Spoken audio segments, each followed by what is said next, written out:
Marinduque, live po tayo ngayon pong hapon sa Presscon po para po sa more copper mining update. Kasama po ang ating pong Governor Presby Velasco at ang ating pong Vice Governor Lynn Angeles. Ating pong pakinggan ang paunang mensahe po ng ating pong Governor Presby Velasco. Isang mapagpalang araw po mga kababayan. Ito po si Tatay Gob Presby at una po ay magpapasalamat po ako kay Vice Governor Lynn Angeles na nagpa-unlock din sa interview na ito ng MNN.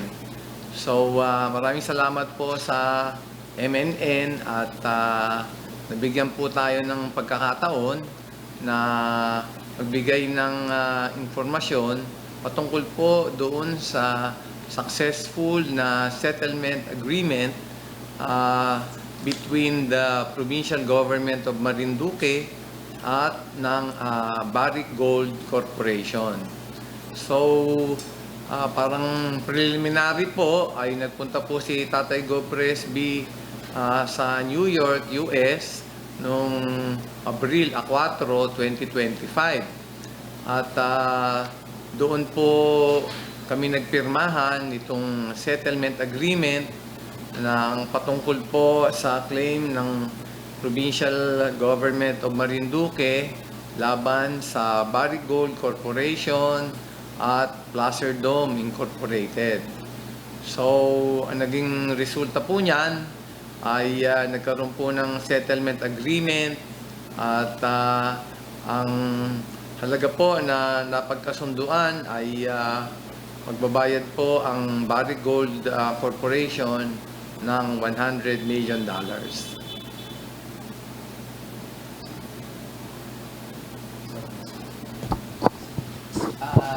Gov, ano pong meron dyan sa ating mga dokumento na nasa inyo pong mga harapan? Well, iba po itong dokumento na to doon sa settlement agreement between Marinduque and Barrick Gold.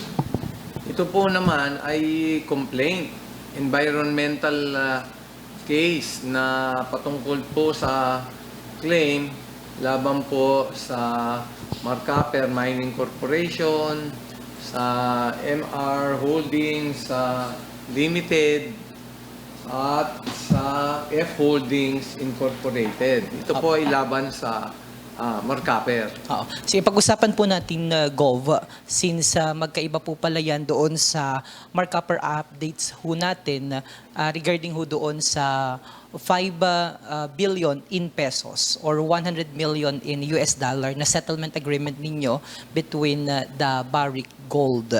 So, paki-elaborate nga po, Governor, kung ano po yung nangyaring kasunduan hinggil po doon sa makukuha na 5 billion ng pamahalaang panlalawigan. At papaano po ang magiging sistema nito, Governor? Yung pagbabayad po ng 5 billion kung sakasakali. Isang bagsakan po ba ito na idideposito sa kaban ng lalawigan at kailan po ito inaasahang matatanggap ng pamahalaang panlalawigan? Well, as a backgrounder, alam mo, matagal tong panahon na ginugol dito ng provincial government, lalo po si Tatay Gob Presby at nakasama rin po sa negosasyon si Congressman Lord Alan Velasco at si Vice Governor Lynn Angeles. Well, nagkumpisa po ito mga more than 2 years and kulang-kulang mga 8 buwan eh. At ang unang meeting po namin dito ay sa US din. At yan po ay doon sa Las Vegas nga ginawa. At doon po unang pinag-usapan itong claim ng Marinduque laban sa Placer Dome at Barrick Gold.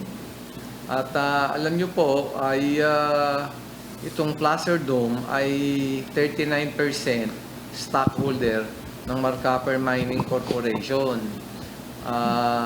At later on ho, itong Placer Dome ay nag-merge sa Barrick Gold Corporation, o actually na-absorb, na-take over siya. Parang ang natira ay yung Barrick Gold Corporation. Nawala na yung Placer Dome. So, maganda ho yung nag-umpisa at nakita ho namin yung interest nila dahil alam ko po nung may kaso ang provincial government sa US din, sa Nevada nila final, nung panahon ng previous administration, nagkaroon na ho ng dating offer ng $20 million. Ayan. Pero si Vice Governor Lynn Angeles po siguro ang nakakapagbigay ng detalye dyan dahil wala pa po ako dyan dito sa provincial government. Nasa Supreme Court pa po ako noon eh. Pero ang alam ko rin po ay noong 2011 pa ay na-file na rin yung kalikasan case na ang nagdemanda naman ho ay itong si Elisa Hernandez, si Mamerto Lanete at saka yung si Mr. Manoy. At laban yan dyan sa Barrick Gold at Placer Dome.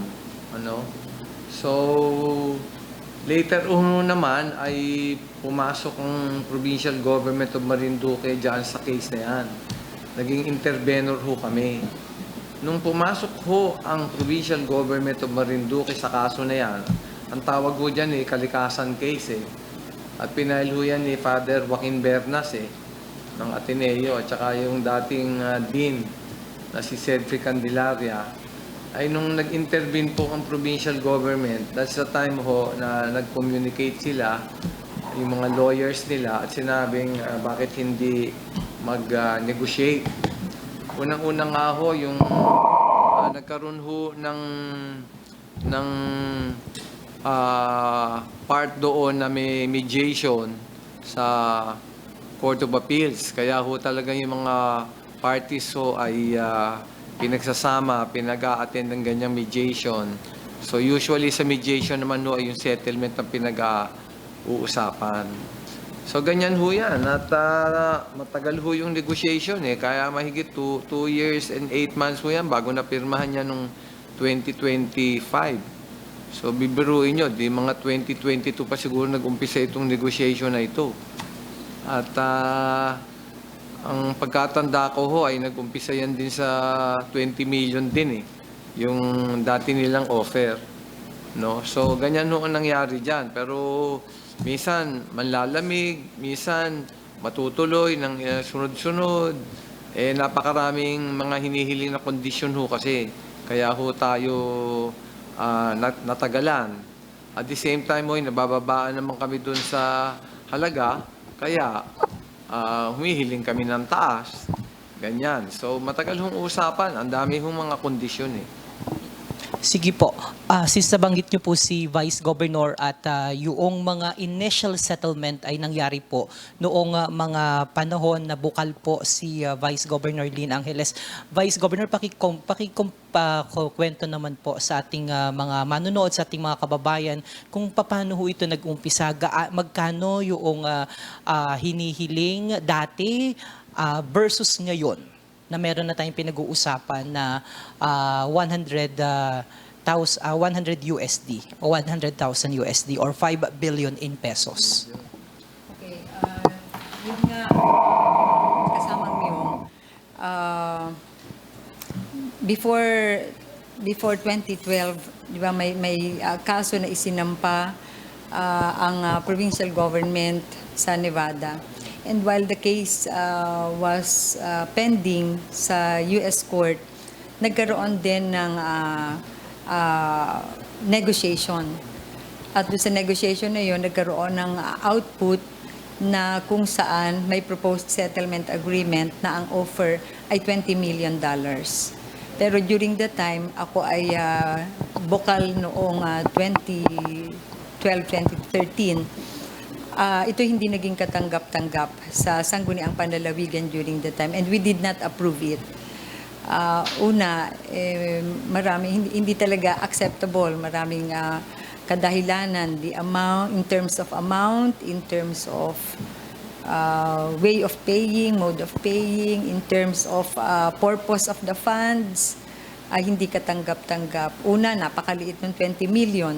Pagkatapos, i-consider mo, babawasin mo doon yung bayad doon sa abogado na mga Amerikano, doon pa lang sa reimbursable expenses nila ay up to 40% ay mapupunta sa kanila, yung ilan sa mga 40% of the tranche up to 40% ay pupunta sa kanila. Pwede ko bang i-discuss yung baka ano?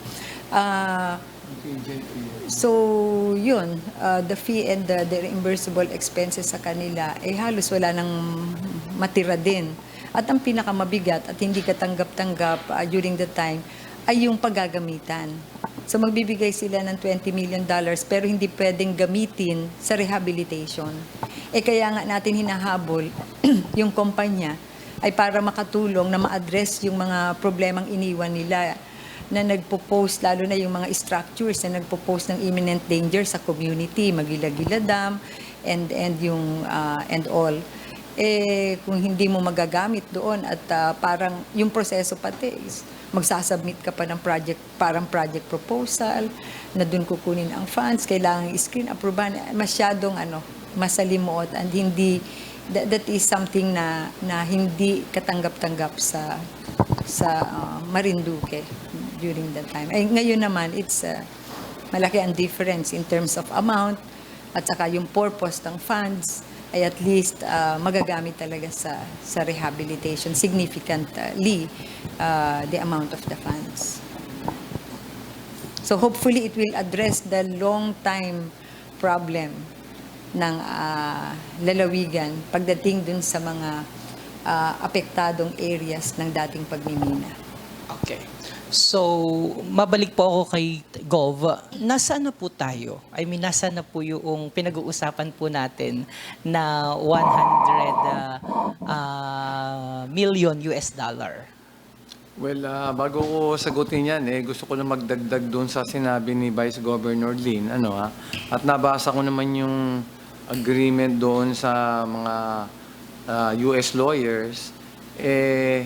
Ang usapan doon ay contingent fee na pag nanalo ay may 10% ang lawyers pag below $35 million.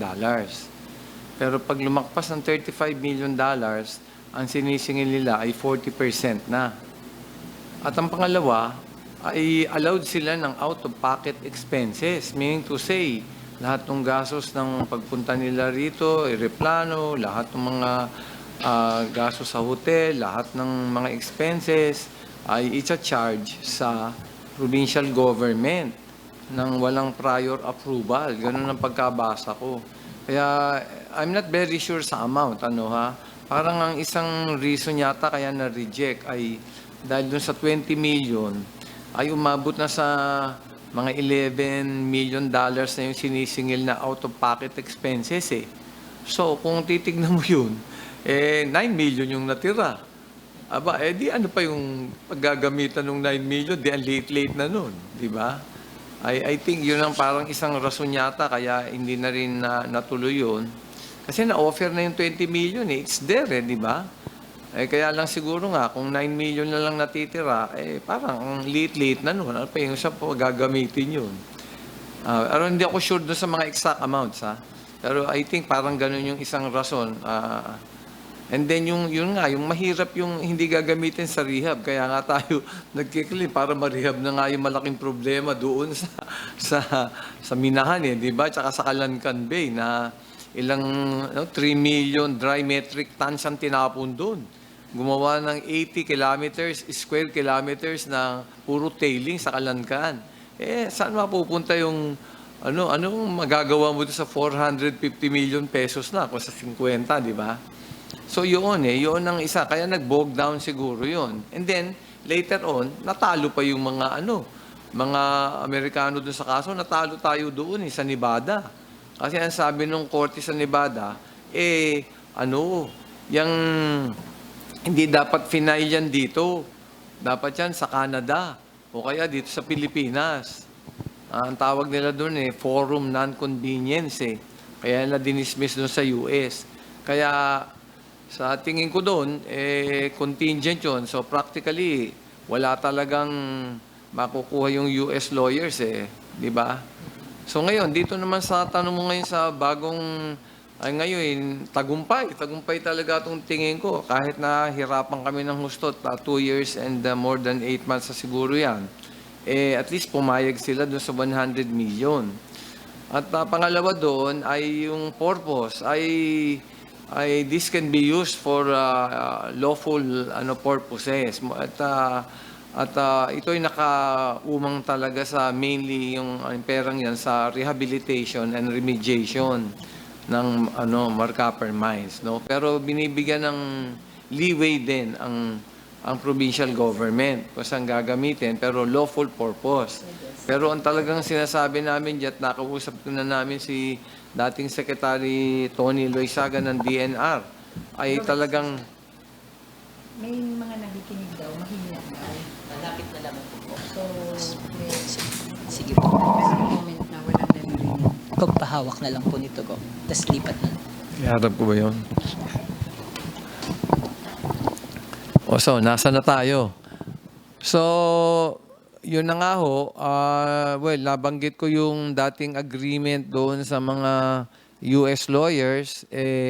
Ang contingent fee yun. So, nagkaroon ng issue doon sa approval ng 20 million kasi ino-offer na yun Sa pagkasabi sa akin, although hindi ako very precise sa information, kasi may out-of-pocket expenses na sinisingil yung Diamond McCarthy, halos umabot daw ng $11 million yun. Ngayon, hindi ko alam yung composition nyo, kung out-of-pocket expenses o kasama yung attorney's fees nila. No? So, baka maipaliwanag din kung maalala ni Vice Governor Lin. Pero basta ang alam kong sinisingil nung mga abogado, $11 million. Kaya maiiwan, $9 million. So, kung ganun kaliit lang yung matitira, paano makakasapat yun o magamit ng maganda doon sa rehabilitation, di ba? So, malaki kasi yung contingent fee din. So, kaya siguro lumiit yung portion ng sa Marinduque. Plus the fact na talagang hindi naman tama yun na hindi magagamit sa rehabilitation. Yun nga yung objective kaya tayo nagkiklaim para ma-rehab na yung mine site at saka Kalancan Bay na dahil nangyari pa 1996 di ilang taon na yun. At that time, kung 12 years nag-negotiate o 14 years na plus 3, 17 years na, tuloy-tuloy pa rin yung damage hanggang ngayon Kaya yan din yung isang purpose, kaya pinupursige natin yung settlement kasi tuloy-tuloy pa rin yung damage sa ating pong mga kababayan.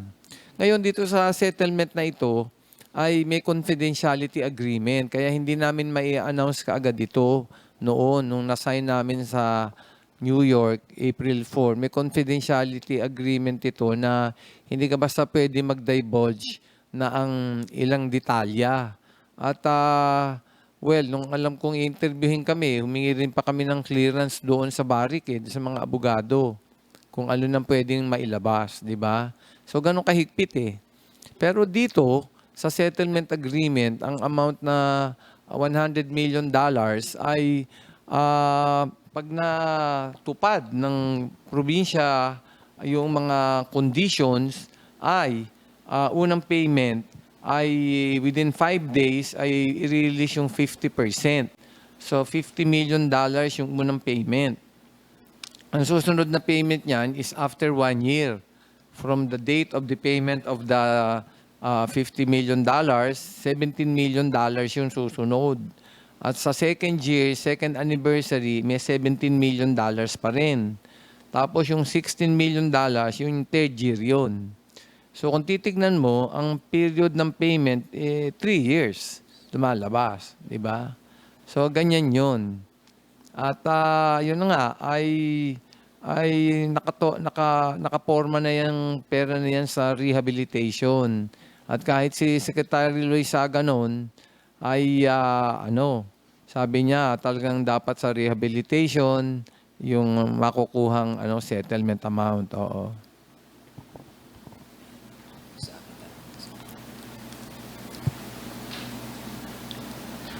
Gov, doon ngayon po naintindihan namin na may confidentiality agreement kayo between the provincial government and the Placer Dome.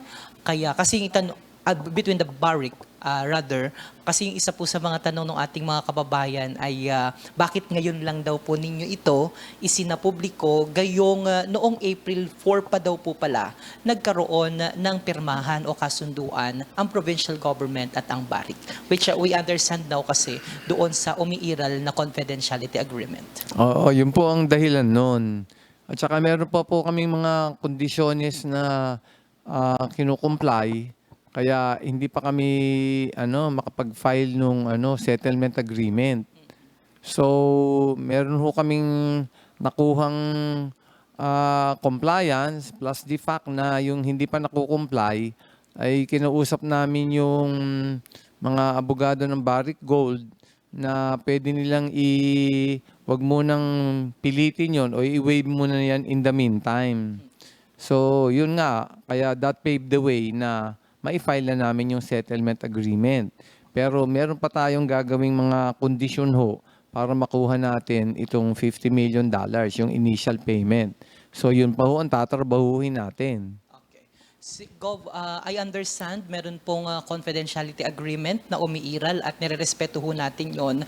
At alam ko rin ho na merong mga terms and conditions so at nabanggit nyo ho, gayong hindi pwedeng itong isa-isahin. Pero just for the record at ito ho gustong maalaman ng ating mga kababayan, baka hindi ho ba na isa sa mga agreement ay baka magbukas muli ng minahan dito sa lalawigan? Ano po ang komento nyo po pagdating ho doon? Wala pong agreement na ganun. At kami nga po, taliwas man doon sa mga, ako'y kinoconsider kong fake news yung lumabas sa social media na kami daw ay pro-mining at pinakita nga yung road opening sa Dawis. At pinabulaanan naman namin yun dahil nakakuha ho kami ng certification kay District Engineer Ricardo Ragragio na yan road opening project. Kaya yan nagbubukas ng mga lupa ay kasi doon dadaan yung kalsada. Paano kakagawa ng kalsada kung di mo bubuksan? Pero hindi huminahan yun. At the same time ay pinakita rin yung binubuksan hong area doon sa Bagtingon, Binabista, ginagawa na ho yun dahil gagawin ho yung Bagtingon Dam dun talaga hong medyo sisirain ng konti yung lalagyan ho nung dam. Ganun ho yun. Pero hindi ho yun mining. At siyempre, uuposan namin yon. Kami ho anti-mining dahil nga yung nakita natin yung experience natin dyan sa Marcaper na 29 years na may hindi nila nire-remediate. Hindi ho nila ginagawa ng paraan na para hindi bumaba yung mga toxic waters tsaka tailings Wala ho silang ginagawa. Tuloy-tuloy yung perwisyo ng ating mga kababayan. So, hindi ho kasama yan sa agreement. Wala ho silang dyan na kami pinagkasundo at hindi naman ho kami papayag. Hindi ho kami papayag ni Vice Governor Lin at saka ni Congressman Lord Alan. At alam niyo ho, wala hong pinag-usapang ganyan sa mining at ang Barrick Gold ho, ang sinasabi nila, hindi sila interesado sa Pilipinas.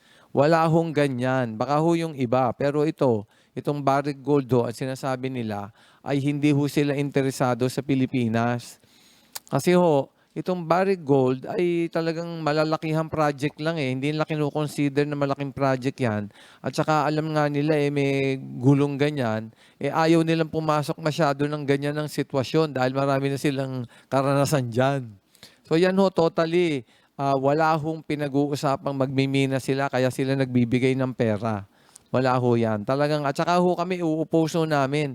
Yung nga hong, pinapahuli ko nga, yung mga nangunguha lang sa ilog o sa yung nga lang, hindi man mining pa yun pinapahuli ko sa pulis di lalo na ba't ako papayag na magkaroon ng minahan dyan at isasama pa sa agreement. Hindi ho kami papayag kung yun ang kondisyon. So maliwanag ho. Opo, yung mga sinabing illegal mining at saka kami pro-mining, naku po, hindi ho totoo yan. May mga nilalabas pa daw truck. Tinanong namin sa PPA, wala naman naglalabas ng truck ng buhangan ng lupa. Anong gagawin mo dun sa lupa na wala ho, hindi ho totoo yun. Okay.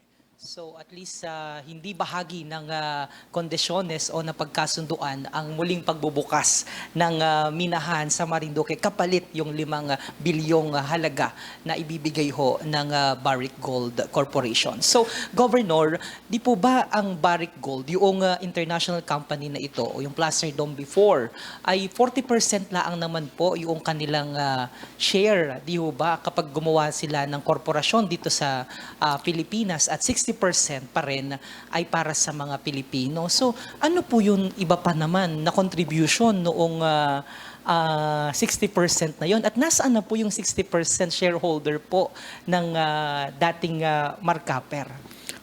Well, yung Marcaper Mining Corporation ho, ay 60% ay mga Filipino citizens at saka mga korporasyon dito sa Pilipinas. So sa pagkatanda ko po, ang mga individual stockholders diyan ay si Chodoro Bernardino at saka yung asawa niya yata yon, yung Eleanor. Hindi ho ako sigurado kung asawa niya nga yun. Basta parang related ho yun doon. At yung mga iba hong stockholders diyan ay mga korporasyon ho. Mga PIMCO Corporation, mga Lodestar. Medyo mga kilalang korporasyon din po eh. Pero nung pinapacheck ho namin ay parang lumalabas ay may stock holdings din po sila Mr. Bernardino. Yun ang lumalabas sa pagsiyasat ng mga abogado. So 60% sila, majority sila. Ganun ho ang andyan dyan eh. Pag dito ho Filipino Corporation at nagmimina, eh talagang 60% po yung Filipinos or Filipino-owned or controlled corporations. So 39% po ang Placer Dome. Yung shares po ng Placer Dome ay bali napunta na ho sa Barrick Gold. Kaya Barrick Gold na ho ang kausap natin. Nawala na ho yung existence noong or personality noong Placer Dome Incorporated. So basta ho yun ang klaro na hindi ho sila nag-iinsiste ng mining at hindi ho sila interesado dyan at walang agreement ho na dahil nagbabayad sila ay papasok sila sa mining. Wala ho yun. Okay. So Gov, nabanggit natin yung 100 million US dollars. Ito po ba, in case po na makuha po ito, meron po bang specific po na programa para po dito? Sa rehabilitation Well, po? ako nga ipatapos na sa June 30, at nasa bagong administration po yan at sa Sangguniang Panlalawigan. Siguro si Vice Gov Lynn Angeles na ang pwede magpaliwanag dyan dahil magdadaan sa kanila yan eh. Pero ang alam ko po dyan ay papagawa muna tayo ng master plan. Kasi wala pa ho talagang aprobadong master plan. At yan naman sa alam ko ay magdadaan niya sa mga public consultation, mga hearing, di ho ba? At nandyan naman ho ang DNR eh. Nandyan din ho yung mga Environmental Management Bureau, yung MGB, yung Mines and Geosciences Bureau. Lahat ho yan makikialam dyan eh. At titignan ho nila yan kung talagang okay yung master plan. Pero ang talagang magdadaan ng mga bagay na yan sa Sangguniang Panlalawigan. Siguro pakinggan mo natin si Vice Governor Lynn. Ano ha? Oh. Yeah, meron ngayong ipinasa rin na ordinansa ng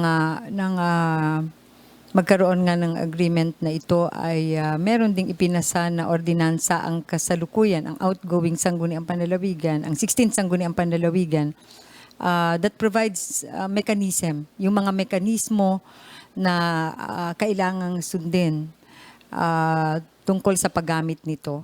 So ang isang mekanismo doon ay ang pagkakaroon ng istruktura na siyang parang magsiserve as oversight doon sa disposition and utilization ng funds na ito.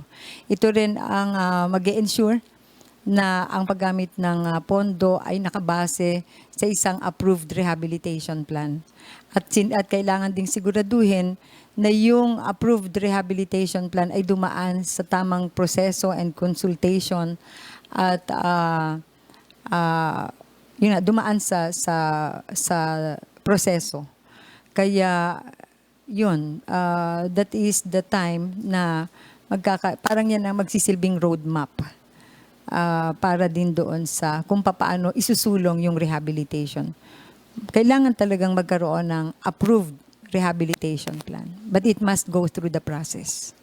And yun po yung tatrabahuin naman ng upcoming 17th Sangguniang Panlalawigan. Dapat.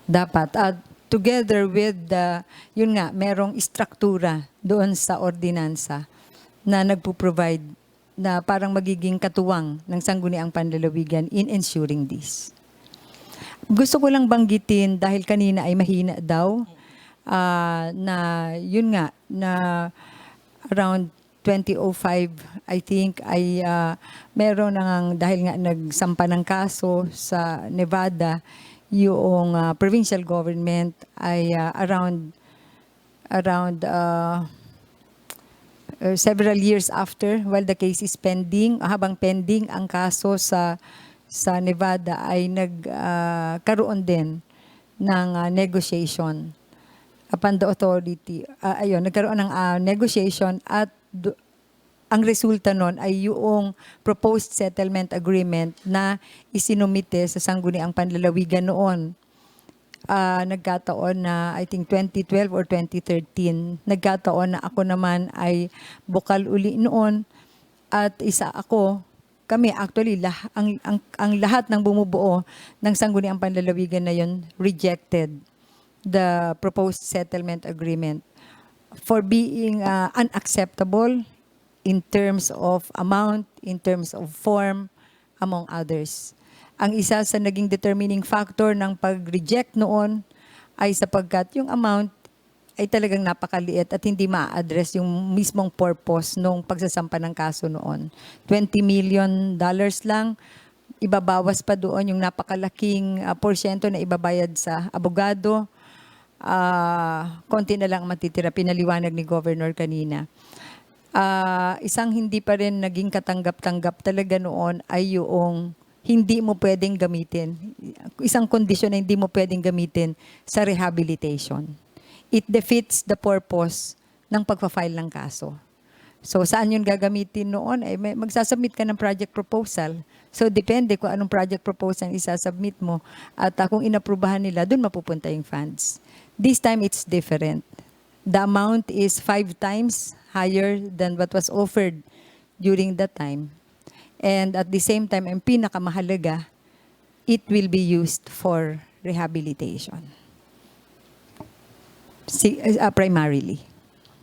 So, Gov, yung pinag-uusapan ho kasi natin ngayon, sasaluhin po lahat yan, noong upcoming o incoming na administration. Pero bago ho ako magtungo doon, Governor, kasi kanina, kaya ho kami nag-request din ng panayam na ito sapagkat maliban ho doon sa narinig namin sa flag raising ceremony na magandang balitang ito kung saan ay meron ng kasunduan sa pagitan ho ng Barrick Gold Corporation at ng provincial government. Nabanggit niyo ho kanina sa Sangguniang Panlalawigan session, yung terminal session, ibig sabihin yung huling session ho ng 16th Sangguniang Panlalawigan, na parang gusto mo na itong sukuan.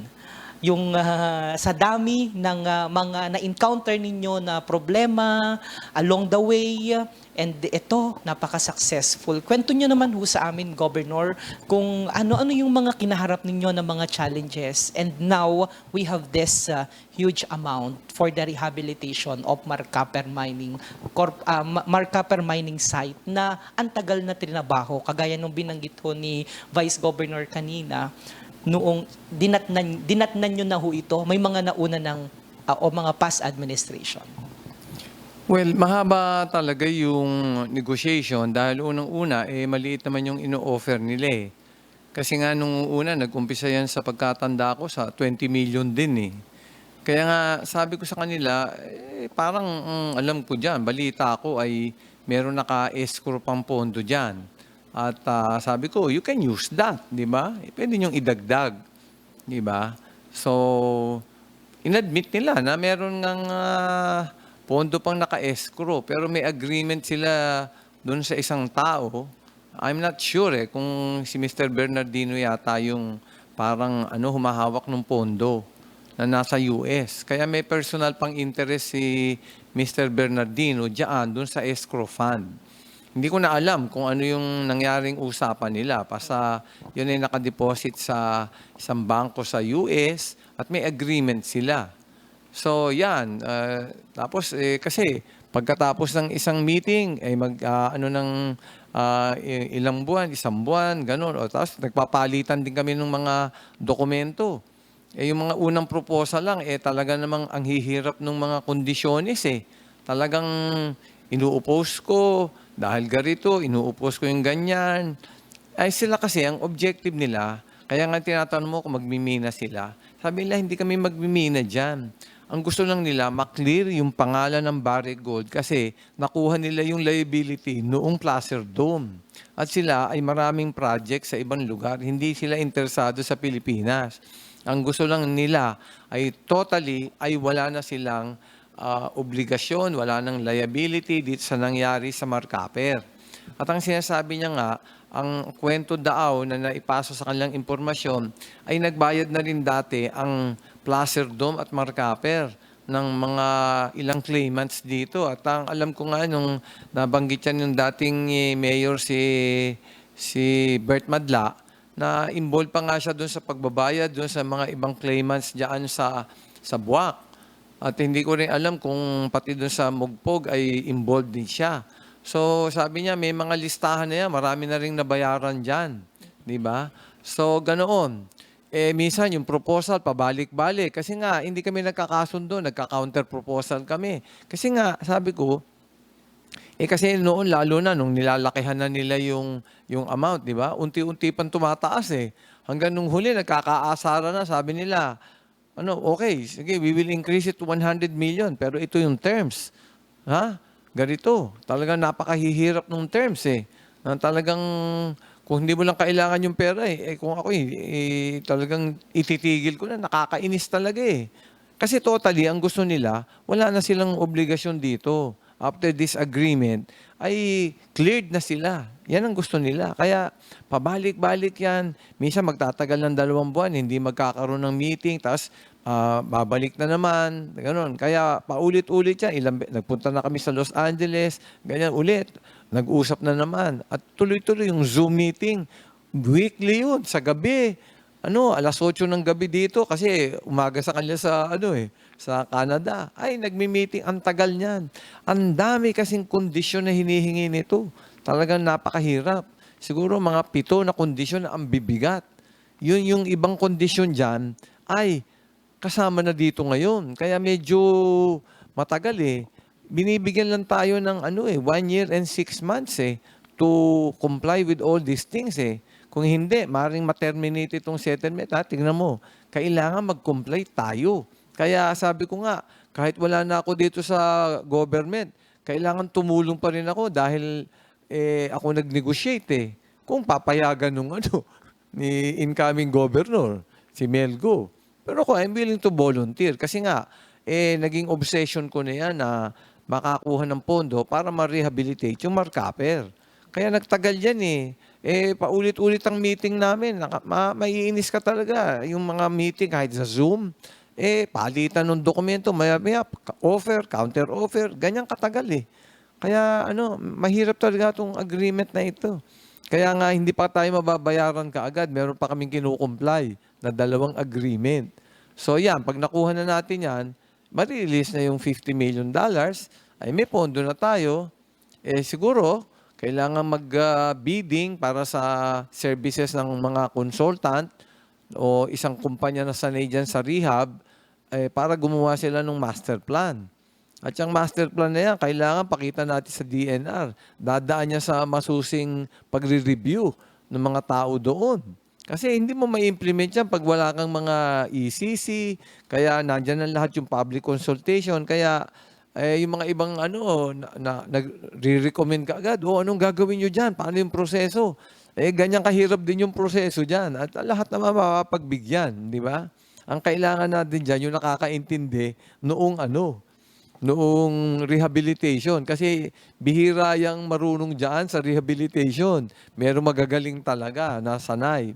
Iilan lang yon. Kaya nga, tingin ko, pero Sangguniang Panlalawigan na yan, tsaka kay incoming Governor Melgo, how they will proceed. Pero in the meantime, dahil wala pa yung pondo, kailangan trabahuin muna natin makumpla yung mga conditions na yon. At tinatrabaho naman namin, pero mag-i-spill over na, hindi na ako governor. So, yun nga, may retained counsel naman tayo, sila nagtatrabaho dyan. At yun na nga, habang ginagawa dyan, pinailan namin naman tong kaso na to na talaga namang gusto nating habulin talaga yung Marcaper. Ang nangyari naman dito sa Marcaper, yung assets ng Marcaper ay tinransfer sa MR Holdings. Itong MR Holdings Limited ay isang kumpanya na registered sa Cayman Islands. Foreign company pa. Pero nung binirify namin, ang stockholder dito ay si Chodoro Bernardino din, tsaka yung Eleanor. Hindi ko alam kung asawa niya yun eh. Pero hindi pa nakukuha lahat yung detalya. Pero tingin ko malaki yung shareholdings niya dun eh. Tapos yung shares naman ng Marcaper napunta sa F Holdings na mga stockholders sila Bernardino din. 'Di ba? So yan yung final namin. Nakita mo ang kapal-kapal yan. Siguro kung 2 araw, 3 araw, hindi mo kayang basahin yan eh. O baka 1 linggo bago mo maintindihan. So ang hinihingi naman natin dito, 11.1 billion. So yan, pag nakuha natin yan, ito matutulungan na completely ma-rehabilitate yung mine site na Marcaper. So ganyan ang sitwasyon natin. Ito, laban-laban pa rin ito. So hinihiling natin din yung mga tulong ng kababayan natin na nakakaintindi dito na tumulong dito para maipanalo rin natin. Pero nasa lugar naman tayo eh. Wala namang issue dito kung paano nangyari yung aksidente, di ba? Natanggal yung plug. Tapos ngayon, yung sa Magila-Gila Siltation Dam, nasira na, hindi nila inaayos. Inaalaw nilang bumaba yung tubig. So, kitang-kita mo naman yung ebidensya. Pero kailangan pa rin natin ng testigo. Kaya yung ating mga nagtrabaho dyan sa Marcaper dati ay kailangan tumulong sa provincial legal officer tsaka yung retained counsel natin para mas matibay ito. Diba? At maipanalo natin. Pero yan, laban-laban pa rin yan. Ewan ko, kung makikipag-settle yung Marcaper, mas magaling, di ba? Para makuha ka agad. Kasi, kailangan talaga natin ng pondo. Wala naman tayong papagkunan. At itong amounts na ito, hindi lang namin pwedeng i-divulge. Meron pang mga ibang mga stipulation doon eh. Pero mainly, itong pondo na ito ay gagamitin sa rehabilitation. So, ganun ang sitwasyon yan. Okay.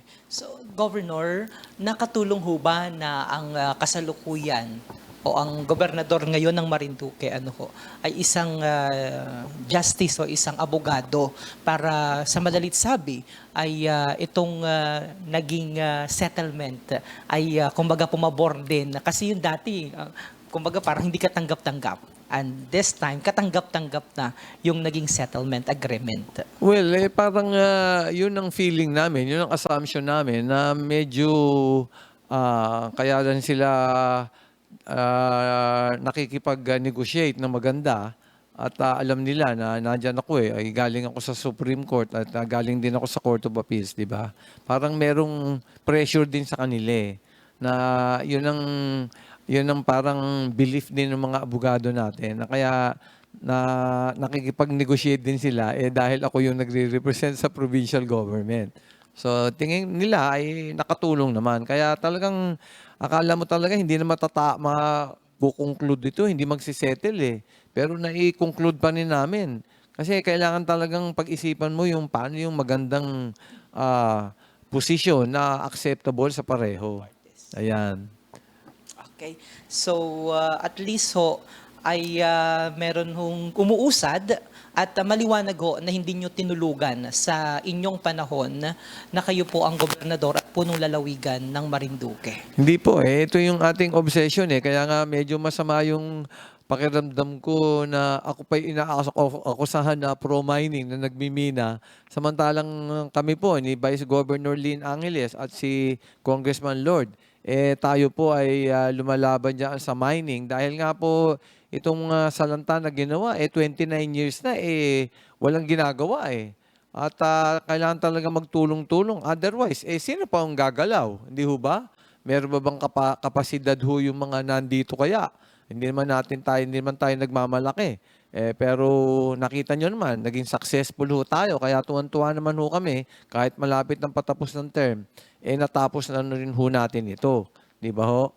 Actually, ano yun, yung mga agreement na yan, bandang ano pa yan bandang December pa, medyo nagkakaayos na Pero ganun pa man, bago na talaga totally nagpirmahan ng Abril pa ang inabot, di ba? Ganun kahigpit sila sa mga kondisyones. Medyo mahirap ito Pero syempre yung aming posisyon talaga dito, ipaglaban yung katarungan ng kalikasan dito po sa Marcaper Mine Site at saka sa Kalankan. Kasi nga pag wala pang nagpursiging ganyan, kailan pa? Sinong gagawa niyan? Hindi ho ba? Samantalang yung damage sa ating mga kababayan, tuloy-tuloy. At saka yung area nakatiwangwang At saka isang ginawa ho naming aksyon ay nag-auction sale kami ng mga delinquent na mga lote nila. So may utang sila doon sa real property taxes na 154 million. And because of that, ayaw lang bayaran, in-auction namin. So nakakuha naman ho kami ng 2.7 hectares. No? Ayan, so parang nanalo na rin ho tayo. Pero kahit nanalo tayo dun sa auction, ay nag-file pa rin sila ng demanda diyan sa korte rito. So naipanalo ho namin yung isa, panalo ng lawyers natin yung isa. Yung isa naman ay medyo kalahati-kalahati ang panalo. Nadala pa ho sa Court of Appeals naman yung kaso, kaya ang dami hong kaso Tuloy-tuloy ho yun. Pero ang kagandahan, ang laki ho ng pressure sa kanila at sa ngayon ay nililipat natin yung mga titulo sa pangalan ng provincial government. So at least nakakuha ho tayo ng mga lote doon sa loob. So ganyan ho yung ating mga ginagawang mga hakbang At meron din ho tayong ginagawang mga hakbang na yung DNR ang mag-implement ng mga order para sa rehabilitation tsaka remediation. Kaya nakatutok ho tayo.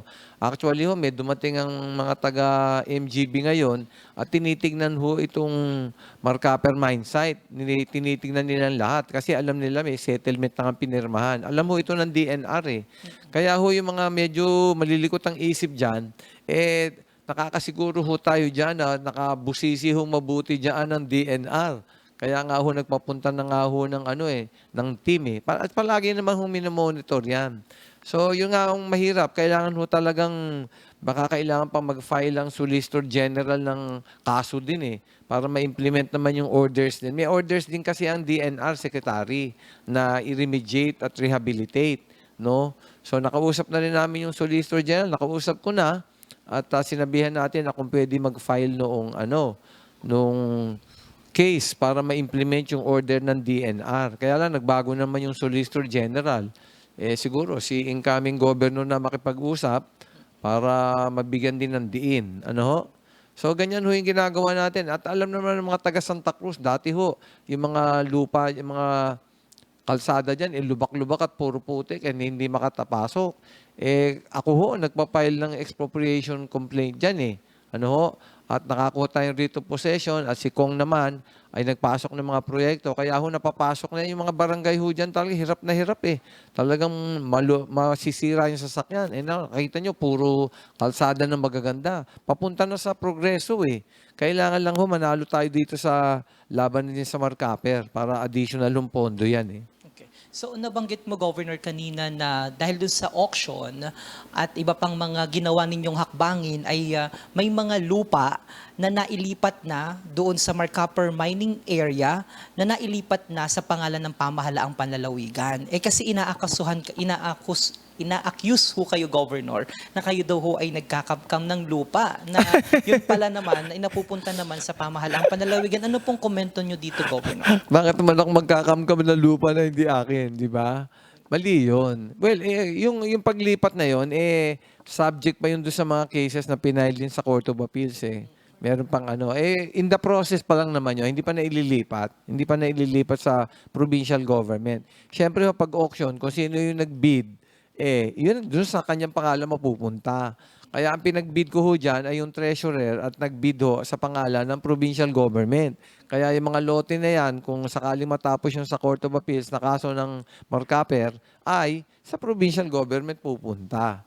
Ayan, medyo maliliko to yung isip nung yung mga naninira ho dyan nagpi-fake news. Natawa nga ako kalahati daw ng lote sa Marinduque ay kay Governor. Ha? Totoo ba yun? Aba, kung totoo yun, tuwan-tuwa ako pero hindi ho totoo yun. Bakit naman ako mamibili ng ganyan lupa at saka hindi ko kailangan ng lupa. Marami na ako yung lupa sa outside Marinduque hindi ko na nga maasikaso. Hindi ho totoo yun. Medyo mabigat ho talaga yung fake news. Kaya nga ho, kailangan din namang suri-suriin ng ating mga kababayan, yung mga kwento-kwento. Ano ho? At magtanong. Nandiyan naman ho ang ating DPWH. Siyempre, alam ho yan. Nandiyan ang DNR. Bago ho maniwala sa mga sabi-sabing ganyan, ang lakas ng chismis akala namin, ipaliwanag na namin, hindi pala naaabot ng lahat. Di ba? Tsaka yung social media, medyo kailangan i-regulate din Masyadong maraming mga kung ano-ano sinasabi, mga fake napakahirap. Oo. Governor, dun sa ginawa niyo po, mabalik lamang ho ako dun sa usapin ho sa Marcopper. Dun sa ginawang auction, naging maganda rin ho ba ang naging dating nito sa provincial government sapagkat naglabasan ho yung mga may-ari, yung mga nag-claim nitong Marcopper o yung mga shareholder ng Marcopper. At least sa mahabang panahon ho kasi hindi natin alam kung saan ho papadala ang mga letter. Ano po ba ang mga correspondence, ang mga sabina kung meron man o ano pang mga legal documents. But now, dahil sa ginawa niyo hong aksyon ay nagasulputan. Sino-sino ho ba talaga ang mga shareholder ng nasabi pong kumpanya o ng Marcopper? Well, nasa records naman ho ng Securities and Exchange Commission kung sino may mga may-ari. Although, of course, minsan naglalagay ng dami. Pero, ang nakita kong pag-iwas nila ay yung kanilang address na binibigay ay yung paradahan ng eroplano diyan sa Andrews. Hindi na naman sila nag-uupisina doon. Palagi yun ang ginagamit nila. Nagre-receive lang yung gwardiya at sinasabi, hindi na ho yan dito Tama ikaw na kasi nung nag-file sila ng kaso, lumabas tuloy kung saan yung address nila talaga. So, nandyan ho yan sa PIMCO compound Diyan ho yun. May mga aligasyon pa nga na baka nakialam din sa eleksyon nitong grupo na to. Well, hindi ko naman masabi. Ayoko naman sabihin totoo yun. Pero yun nga ho, tama ka. Lumabas naman yung totoong address nitong mga defendant o yung Marcopper Mining. Dati ho, hindi makita kung saan kung saan ang address na nasabi. Kasi nga, nag-i-evade ng service ng mga SOMOS, mga court orders, ganun na nangyayari dyan. Kaya hirap na hirap yung mga abogado natin Kahit yung mga nag-o-auction sa atin, hindi alam kung saan padadala yung address Nagtatago ho yata. And kanina po, nabanggit niyo, Governor, na tuloy-tuloy yung ginagawang, yung damage ng Marcopper. Iniwan, ng Nooy Placer Dome ngayon ay Barrick Gold Corporation. And ito po ay malaki ang kontribusyon, ang tutok na ginawa po ng ating Vice Governor ho dito dahil miyembro po kayo ng MASEC. Di po ba, Vice Governor? So sa inyo pong pagkakaalam, ano na po ang kondisyon ng Marcopper natin ngayon? What do you mean condition? Una ay... Kasi may mga lumalabas na nabanggit ho ninyo na masyado na malala na. May mga recent ho ba na report na binigay po sa inyo, ipinabot po sa inyo ang MGB o ang DNR as to the current condition ng atin pong mga dam doon po sa atin pong sa Marcopper area. Yung area. Okay. Yun nga, base yan dun sa huling yung kopya ng monitoring report na na-share sa atin ng Mines and Geosciences Bureau ay talagang hindi maganda. Lalo na yung kondisyon ng Magila-Gila Dam. Kaya nga minadali din talaga namin itong pagtutok sa kung ano ang magandang aabutin nitong negosasyon. Dahil pwedeng matagal na makipaglaban at matagal na makipag-usap pero aanhin pa ang damo kung patay na ang kabayo. Aanhin pa ang maiipaglaban natin kung ang may mga apektadong komunidad na hindi may ibalik ang perwisyo. Kaya nga isa yan talaga sa inspirasyon kung ba't ang tutok dito ay gano'n na lamang. And talagang nagpapasalamat tayo sa ating gobernador naman. Hindi dahil sa kasama ko siya ngayon. at hindi dahil siya ang gobernador ng administrasyon na kinabilangan ko. Pero totoo yung sinasabi na malaki ang naitulong ng kanyang pagiging dating justice ng Supreme Court para maging matagumpay ito. And I could say, in fairness sa kanya, na kung siguro nagkataon na hindi siya ang ating gobernador, I will be doubtful kung maiipaglaban ang ganito kalaking amount at kung maiipaglaban ng ganito kabilis. Dahil magagaling ang ating mga abogado na nagre-represent sa atin sa kasong ito at sa negosasyon ding ito. Subalit, iba pa rin yung stature ng ating gobernador bilang parang pinuno ng lalawigan. It helped yung pag-establish na lamang ng certain confidence ng other party para tayo ay upuan man lamang. Malaking bagay yon. And at the same time, yung binabanggit na bakit ngayon lang, ito ho kasi ay talagang proseso. Hindi dahil sa ngayon lang, nagkataon kasi na ito yung tama ring panahon.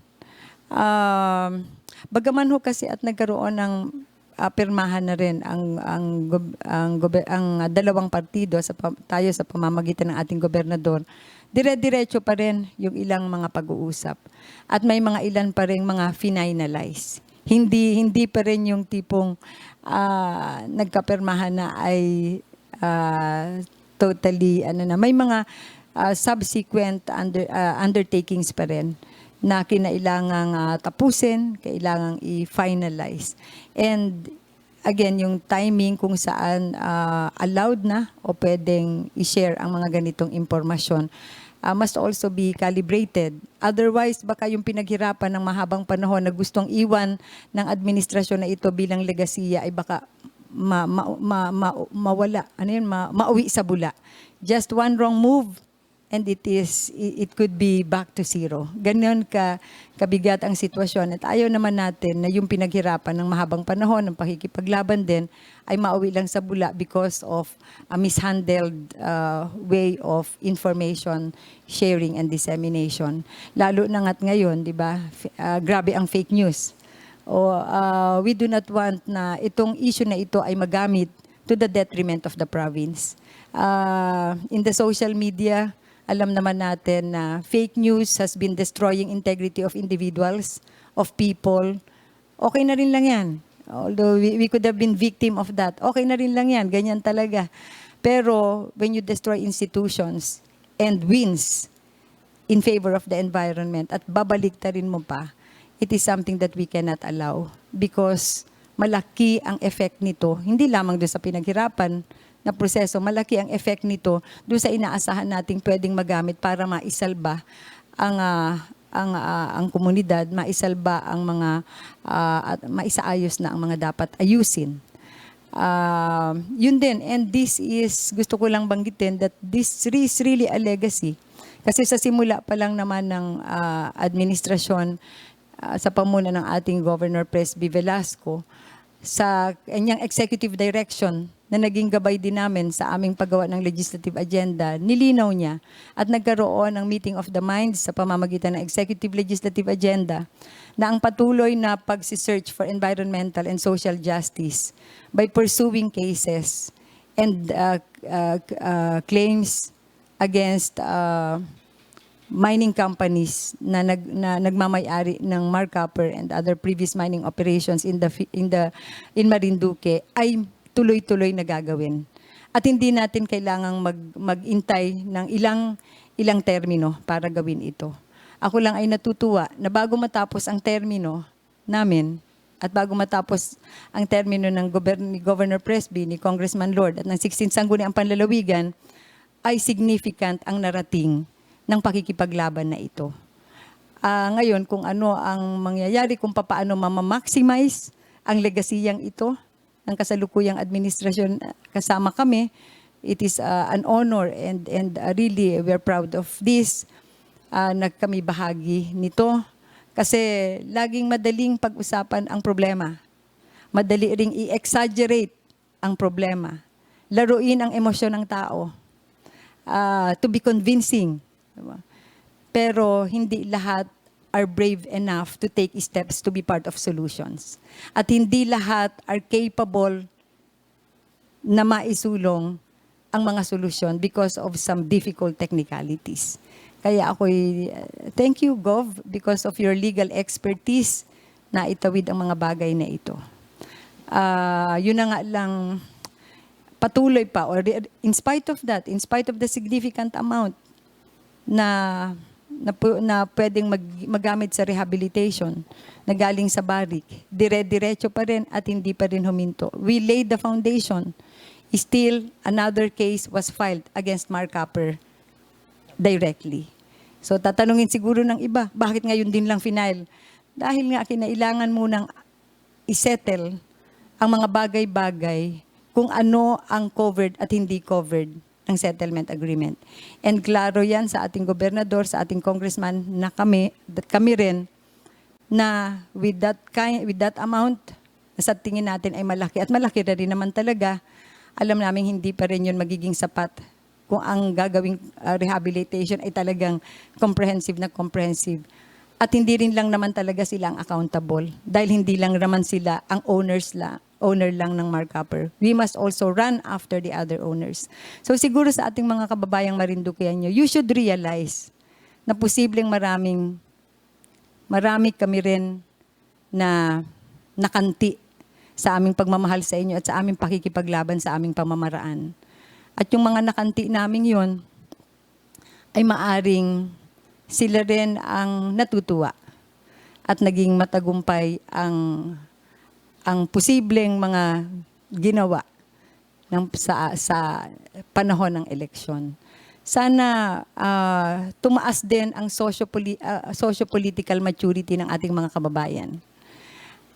Malaman ninyo kung ano ang tunay na malasakit at ano ang propaganda lamang na minsan ay mahal ang kapalit. So, yun lamang, and rest assured na ako on my part, and I think ganun din si Governor, ganun din ang aming mga katuwang na maaring hindi naging matagumpay nung nakaraang halalan, ay hindi naman kami hihinto in whatever way that we could still help. Lalo na sa issue na ito, we will still be here. Ako, I will still be here.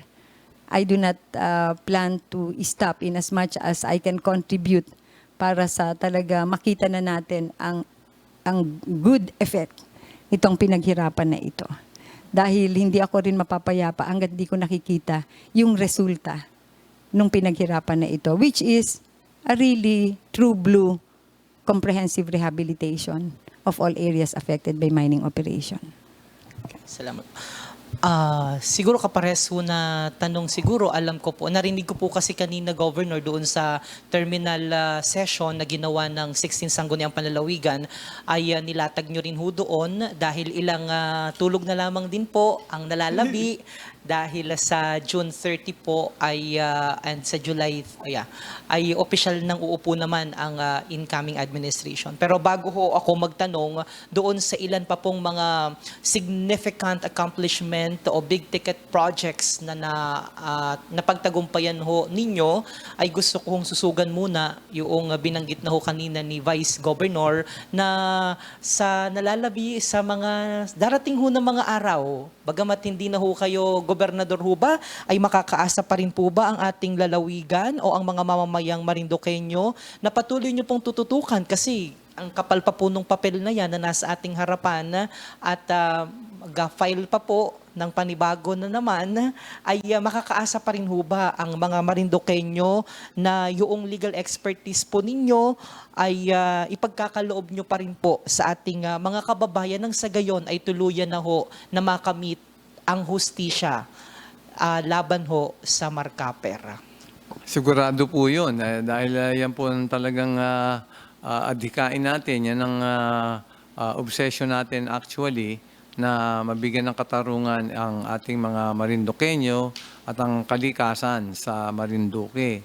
At talaga hong kailangan gawan ng paraan ito dahil kasi nga ang epekto sa mga tao ay tuloy-tuloy. ang flooding ay lalong sumasama. Kaya nga ho, grabe ang flooding dyan sa mga barangay na along the Mogpog River. At sa Buwak din ho ay nagbabaha pa rin. At pati ho yung mga ibang mga ilog ay apektado rin ho dyan. At yung mga maliliit na mga waterways, yung mga estero, mga creek, ay nagbabaha din ho yan. At ang dahilan ho diyang malaki nga ay yung tailings ho doon sa loob ng Marcaper Mine Area ay baba pa rin ng baba. Kaya nga ho, yung ilog natin, lalo po niya sa Mogpog River, ay halos kapantay na o lakpas na doon sa kalsada. E di, apektado ho lahat yung ating mga kababayan doon at ang tuloy-tuloy ang perwisyo. At lalo ho ngayon, yung climate change, ang bigat ho ng bagsak ng rainfall. Mas mabigat ang binabaksak na tubig ng ulan kaysa dati. Eh, sabi nga nun sa DOST, yung binagsak na rainfall sa loob ng isang buwan, binagsak sa isang araw lang. At kung barado ho yan at hindi natin magawan paraan na hindi na ho bababa yung tailings at toxic water diyan sa Buwak at sa Mogpog River, ay tuloy-tuloy ho ang perwisyo. Paano ho maa-assenso ho yung mga kababayan natin dyan sa mga barangay na yan? Kung baha ng baha, paano yung mga ari-arian nila? Apektado lahat ng negosyo, hanap buhay. Kaya ho talaga gawa ng paraan yan. At kami naman ho ni Kong Lord at si Vice Governor Lin ay nakakuha na rin ho dyan nung Sabo Dam Project. At nabiding na po yan ng regional office ng DPWH. 100 million ho yun. Meron na ho yatang nanalong kontraktor at maglalagay ho ng Sabo Dam dyan sa Mogpog River para maharang ho yung bumababa na toxic waters at saka yung mga tailings. At saka ho yung tinututukan namin ay hindi lang ho natapos yung dredging sa Mogpog ay hindi pa lang ho naaaprubahan at hindi na nga ako ang governor pero ay tutulong pa rin ho tayo. Nakikita ko po yung Mogpog River ay talagang dapat i-dredge.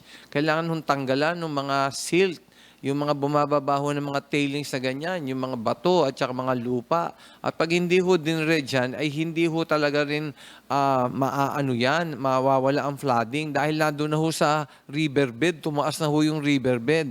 Palagay niyong natanggal na nga yung tailings at hindi na bumababa. Nandun na nga sa riverbed at kailangan kalkalin nyo, tanggalin. At ang napakaganda ho niyan, yan naman ho talaga ang programa namin na talagang lahat ng rivers natin ay dapat i-dredge at puro silted na. Kaya hindi lang naman ho dito nagbaba sa Buwak, hindi lang naman ho dito sa Mogpog, kahit ho sa Gasan, sa ibang lugar ho, lahat ng ilog natin ay affected, pati mga creek. Kaya ang project ho natin talaga dyan, i-dredge lahat ng ilog. At pagkatapos ma-dredge, maglalagay ho ng irrigation o water impounding facility para ho yung tubig ay maharang at hindi pumupunta sa dagat. Kasi ho yung ginagawa ho nating supply ng tubig ngayon ay puro galing sa deep well, yung groundwater, at hindi ho nyo pwedeng abusuhin yan. Kaya nga ho doon sa Mindoro ay wala na hong tubig yung kanila at nagkakaroon na ng vacuum. Delikado ho yun, kaya nagkakaroon ng sinkhole. Kaya as early as possible, lahat ng ilog na yan ay kailangang i-dredge. Kaya yan ho ang kailangan maintindihan ng ating mga kababayan. At pagkatapos ma-dredge, malalim na, ay impound, hulihin mag-store ng tubig. Dahil pagdating ng panahon, hanggang 2030 lang daw yan, hindi natin alam kung ano mangyayari sa 2030, ay lalong bibilis ang evaporation. Kaya ho yung groundwater na yan ay mauubusan ng tubig kaagad yan. Kaya kailangan mag-store tayo ng tubig at kailangan yung impounding, small water impounding facility, bawat ilog. So, ganyan ho ang ginagawa ho natin. At patuloy naman ho yung ating pagtutok dyan. At kahit wala na tayo sa gobyerno, at wala ho ako dito sa gobyerno sa Marinduque, ay tutulong pa rin ho ako. Kaya yung kaso na yan, tututukan ko pa rin ho yan. Itong pag-implementa ho ng settlement agreement, yung mga conditions para maka-recover na nga ho, ay tututukan ho natin yan. Ngayon, kung ano yung gustong gawin ng gobyerno dito at kailangan naman talagang primarily ho ay yung bulk ho niyan, kailangan sa rehabilitation, titignan din ho natin. So, nandyan ho ako at gusto ho natin mabigyan ng katarungan talaga itong ating kalikasan. At talaga yung mining ho, talagang hindi ho yan kami payag dyan sa ngayon dahil talagang kailangan maayos ho talaga yung rehabilitation. Sila, Vice Governor Lin Angeles nga, naglabas ng environmental code na isa sa isa lamang sa kukonti lang ho yung may environmental code na probinsya, nakalagay ho doon very explicit Hindi ho kami pumapayag sa mining, pinirmahan ko rin ho yun So, ganyan ho talaga. Ewan ko lang kung bakit naniwala ang tao na nag-illegal mining o pro-mining kami. Hindi ho totoo yun. Kami ho ang kalaban ng mining. At hindi nila lang naintindihan o nabola ho sila. Kaya nga ho yan, bakit na ho natin ipapaglaban yan? Nakisabay na lang tayo sa gusto magmina. Ako nga ho nagpapahuli nung nagbimina Kung may nagmimina dyan, basta meron nang dumampot sa ilog, pinapahuli ko nga. Ang dami na nahuli. Oho. So, Governor, narinig ko ho kanina yung inyong report kung saan ay nilatag nyo ho yung ilan sa mga significant accomplishment ng inyo pong administrasyon at malapit na rin naman ho matapos ang inyo pong termino. Siguro po isasamantalahin na din po namin yung pagkakataon na ito na maitanong ho sa inyo sapagkat minsan ho ay nabanggit nyo rin sa akin na nasakit ang ulo ninyo sapagkat napakalaki yung dinatnan nyo dito ng mga loans. Kumusta po? Ano po ang update doon sa mga loans na dinatnan nyo po dito, Governor? Well, ang nadatang ko pong natitirang utang dyan o yung utang po ng previous na administration ay mga 161 million ho yun. Pero meron hong gross receipt tax ho yata na 1 million at saka interest na 33 million. So lahat ho yan 222 million Yan ho yung binuno natin ng 6 na taon na ito at nito lang hong Hunyo ay nabayaran na ho nating lahat yan. So wala na ho tayong utang at yan daw ho ay ginamit naman doon sa mga road projects nung panahon nung nakaraan. Pero nabayaran na ho natin, in good standing na ho tayo, kaya kinukonsider ho namin ni Vice Governor Lynn Angeles at ni Congressman Lorjan na isang major achievement ng aming term yan. Dahil kasi tanggal na po na ang pangalan ng Marinduque sa mga may utang sa gobyerno. At ngayon ho, kagandahan ho niya, nakita naman na babayaran ho natin ng religiously, ay anytime ho naman na kailangan natin in the future, ay pwede ho tayong umutang. So in good standing ho tayo, maganda ho ang credit line natin sa mga government banks or private banks ay kayang-kaya ho tayong kumuha ng financing. At alam niyo ho, ay magaganda ho yung inisyatibo natin ay kaya nga ho nakapag-invest po ho tayo. Isang kinikilala ho namin na major achievement namin. For the first time ho siguro, ay nakapag-invest ho ang provincial government ng 100 million sa treasury bills na may 5.6 na interest per annum. Kaya sa isang taon ho yun, ang interest mahigit 2 million. Yung 2 million na yun ay magagamit natin sa mga projects at mga activities natin. So bihira din ho yan. Napakaganda ho ng ating financial condition dahil nga po yung mga inisyatibo natin, ang ganda na ho ng collection ng mga taxes natin sa probinsya. Tapos yung economic enterprise ho natin sa Marinduque, Sand and Gravel, kumita rin ho yun. Yan ho yung ginagamit natin sa mga proyekto at programa. So, yan ho yung mga ating mga inisyatibo. Of course, marami ho tayong innovation Katulad nga yung Angat Saka. Base yan doon sa Sagip Saka Law. Tayo na ho yung bumibili ng produkto ng mga nagtatanim para nababayaran kagad ng cash. Magandang presyo. Kasi nga, meron naman tayong pang transportation at yung buyer ay nakikipagsundo ho tayo. Kaya diretso, kami ho yung nagtitake ng place ng middleman. Yung mga kadiwa on wheels natin, ang dami hong tulong niyan kasi ang mahal ng mga bilihin. Pero ang pinaka, namin, yung lab loan ho natin, halos 19,000 ho nabigyan natin ng loan. Ang baba-baba ng interest. Malaking tulong ho yan. Nakatulong ho lahat yan, yung mga inisyatibo na yan para maging second-class province po tayo. Talagang pinagmamalaki ho namin ay dati fourth-class province tayo. Ngayon second-class na. Lahat po mga inisyatibo yan, yung lab loan, yung ating mga additional na revenues, yung maganda hong pagkolekta ng taxes. Nakatulong ho yan para umangat. At tuloy-tuloy po ang suporta natin sa mga naghahanap buhay, mga magsasaka, mga mangingisda. Basta kumikita ng marami ang tao, ay gumaganda ang ekonomiya at gulong ng gulong ho, kaya lumalaki yan. Ang suporta ho natin sa mga nagninegosyo, yung lab loan ho natin, pinapautang ho natin sila kahit 100,000. ang lakas pa ho ng suporta ng DTI. Ang lakas ho ang DOLE, tupad ho natin. Ito na yung pinakamaraming nabigyan sa Mimaropa. Naiinggit ho lahat yung ating mga, mga taga-probinsyang iba. Kasi ang laki ho, 300 million ho. Dahil ho kay Kong yan, dahil naging speaker. Yung mga projects ho nating malalaki dito, dahil ho rin kay Kong yan, dahil nung speaker siya, marami ho naibigay na project dito. Yung ho mga suporta ng DOH, kaya po naging level 2 po yan. Dahil po sa magandang connection natin sa DOH, kaya magle-level 2 na ho yung provincial hospital. Sinasabi nila, hindi daw ho maganda yung nangyayari dyan. Pinaliwanag nga ni Vice Gov sa kanyang report, nandyan na ho yung Obigayni building na talagang meron ng pregnancy ICU, may high-risk pregnancy unit, ang magaganda na ho yung pasilidades, na-improve ho yung emergency room, yung ating pong mga ICU, yung delivery room, yung operating rooms, nandyan. May dalawang elevators, meron ho yung ating dialysis center, pinapalaki pa ho yun. Yung ginagawa ho yung para sa telemedicina, ang dami hong improvement dyan. Level 1 ho yan, bihira ho.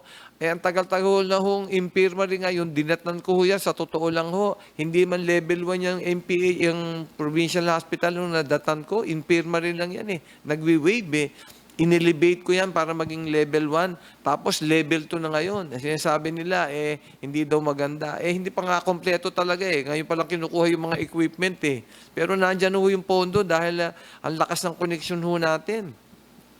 Hindi ho namin maintindihan. Talagang daan-daang milyon na ho yung binigay ho natin. Yung atin hong MAIP, yung mga medical assistance, educational assistance, ang dami ho natin pinamigay. Panahon lang ho nito yan dahil kay Kong naging speaker.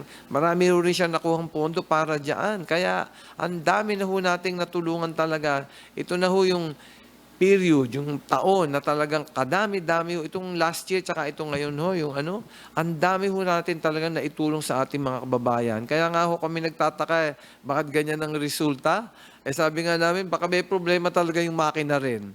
Plus the fact na may mga nabola siguro ng mga fake news at magagaling ho yung PR consultant ng iba Medyo nakita ho namin, medyo mga paid nababayaran ho. Talagang magagaling din ang nagamit nila. Pero kami ho, talagang pinagmamalaki namin itong aming term na ito at laki saludo ko kay Vice Governor Lin at mga bukal po at kay Congressman Lord po. Talagang ang dami po nating achievements dito. Talagang pinagmamalaki ko po yan. Hindi na nga ako magiging governor sa Lunes, pero yan pong mga ginawa natin talaga pong sana pamarisan. Sana ituloy po yung mga big ticket projects natin. Katulad nga po nung connection natin sa submarine cable papunta sa Pagbilao.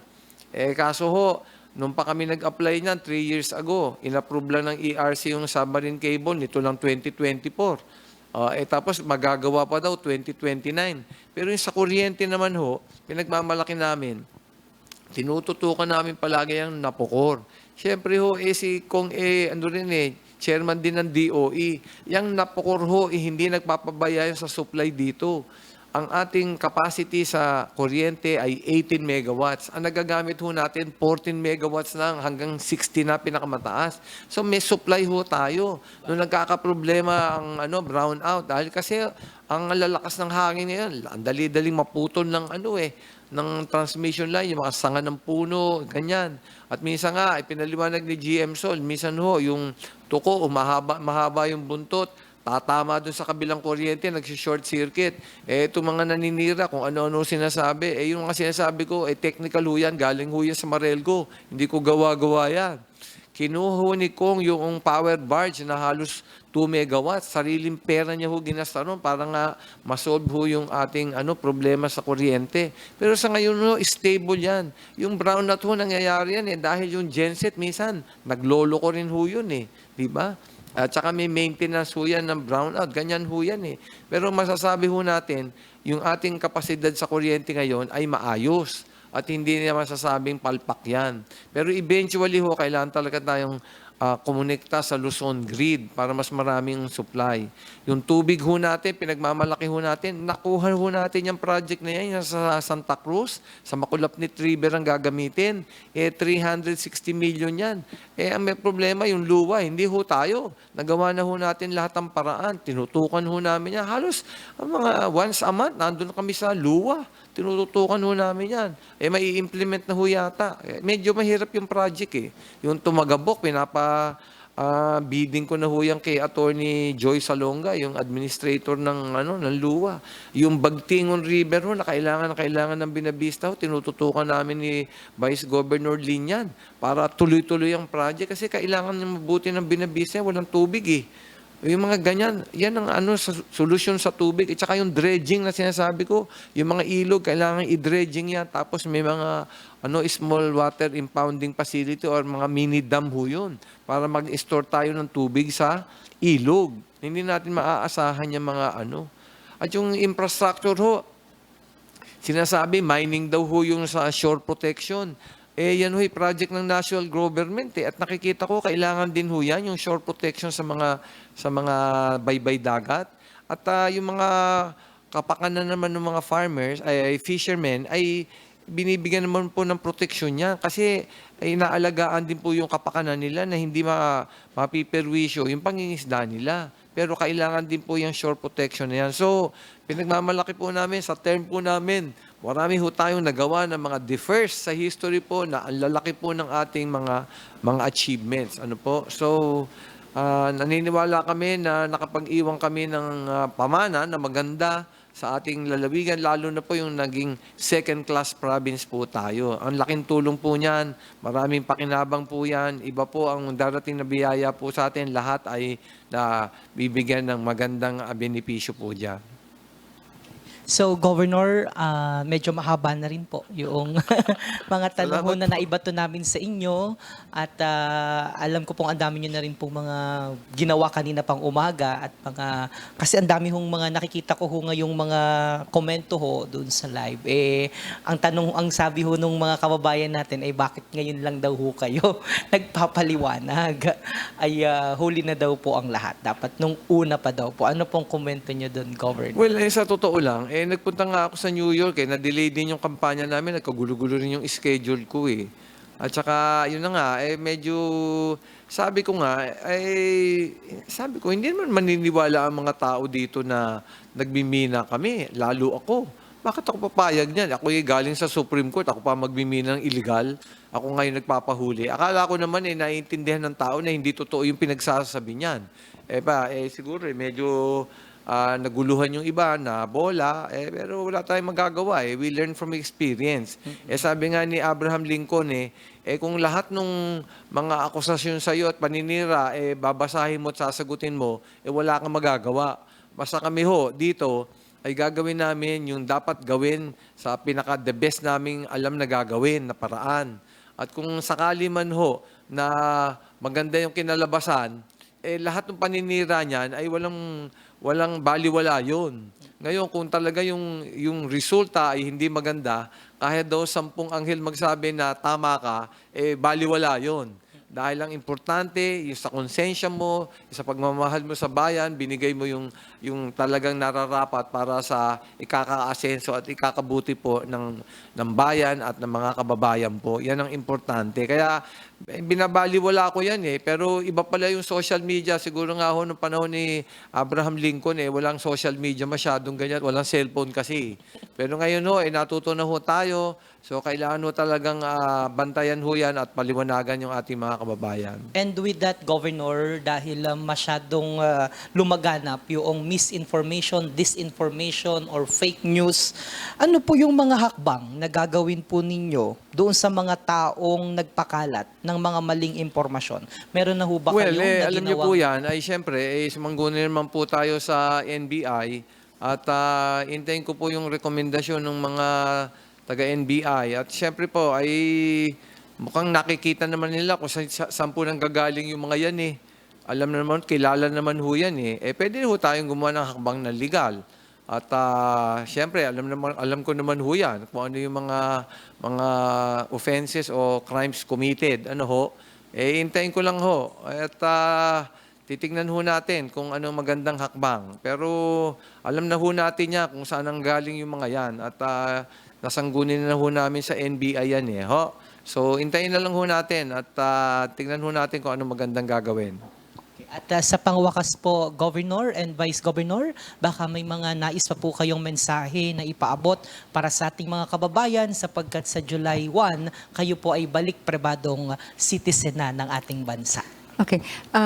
Tatlong bagay lang muna, maikli lang. Una, gusto ko lang bigyang diin yung at mag-vouch na indeed yung pagbubukas ng mina sa lalawigan ng Marinduque was never and is never a condition in the agreement. Never.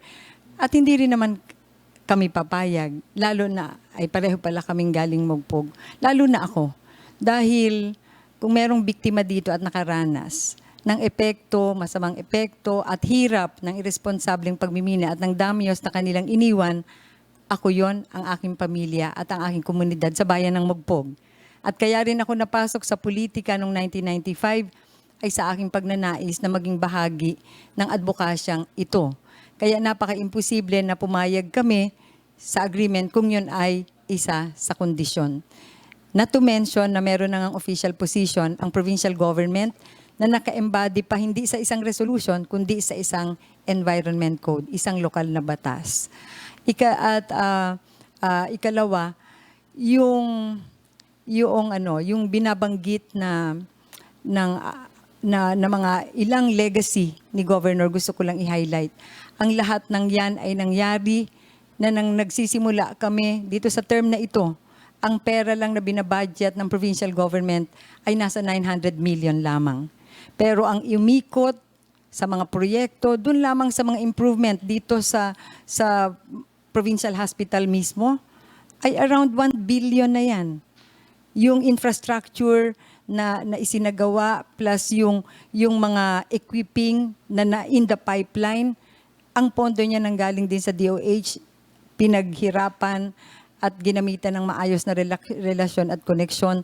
Doon pa lamang billion yan. Bilyones ang pumasok na pera sa lalawigan in forms of projects, in forms of assistance, at yan lahat ay napakinabangan ng ating lalawigan at umikot yung pera sa ekonomiya ng ating lalawigan. At naging dahilan din kung bakit hindi rin natin ganun na sobrang naranasan or naging madali ang pagbangon natin mula sa COVID-19. Sasabihin siguro ng marami, hindi pa naman kumpleto, hindi pa rin naman maganda, hindi pa rin naman, ang dami pang dapat gawin. Tama po yun.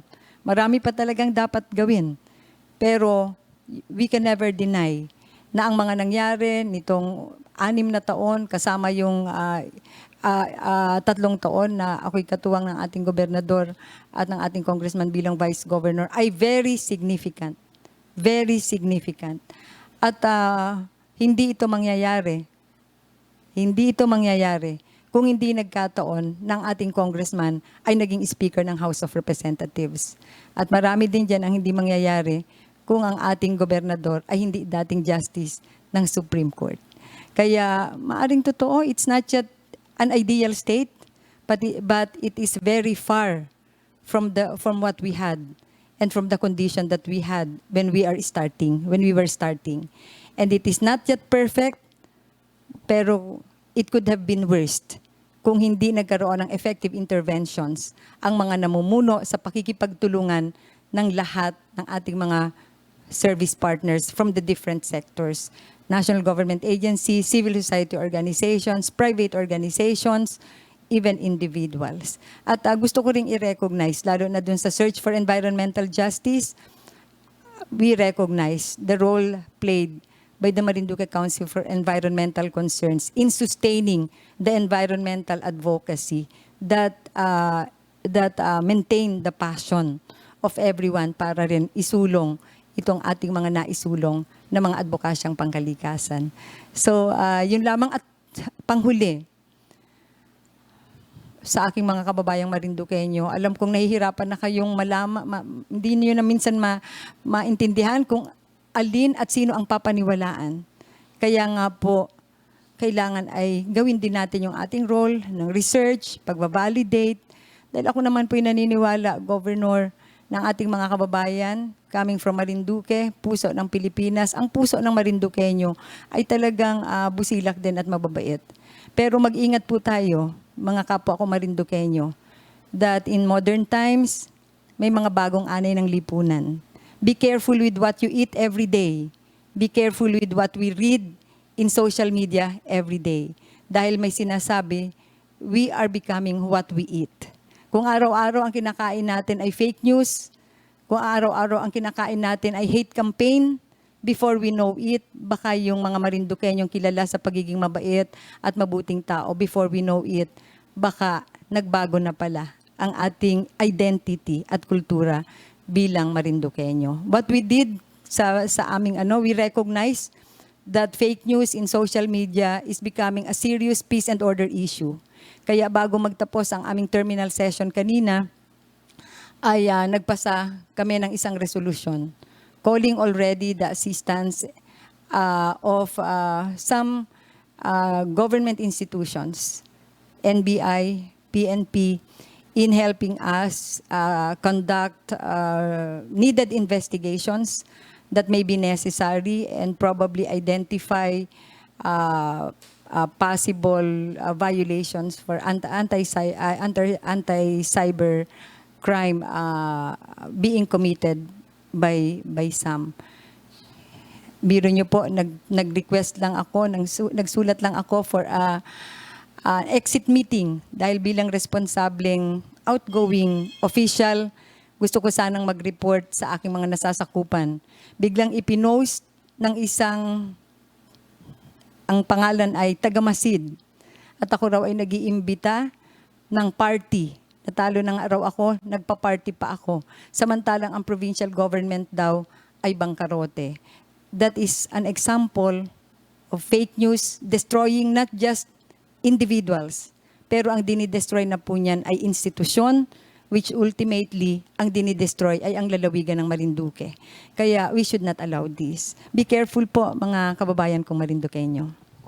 Sususugan ko lang po yun, last na po kasi medyo delikado po yun na sinasabi ho nila na bangkarote. Iiwan ho ninyo na bangkarote ang lalawigan. Gayong sabi nyo sa report kanina ay nasettle yung mga obligations as regards to the loans and the financial standing of the province is really very good.